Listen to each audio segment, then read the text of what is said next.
Yamaha Aerox ulit na blue, glossy blue, tsaka black ang combination ng color. So check natin yung price nito guys, no?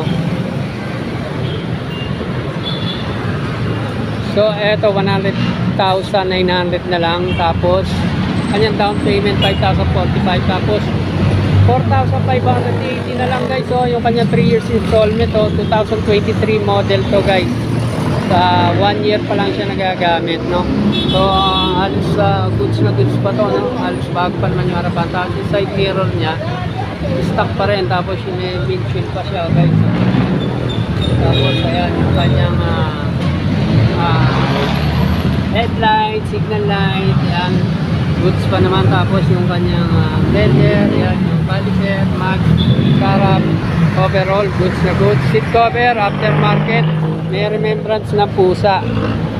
Tapos yung kanyang signal light, yan, walang basag, walang bangas, walang bali, wala kapag-plaka guys.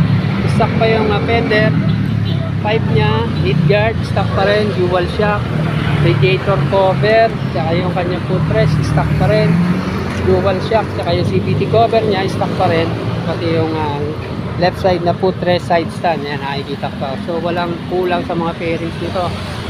Good news ulit, walang basag yung side mirror nya, digital panel, solid pa, 3 So overall, goods na goods.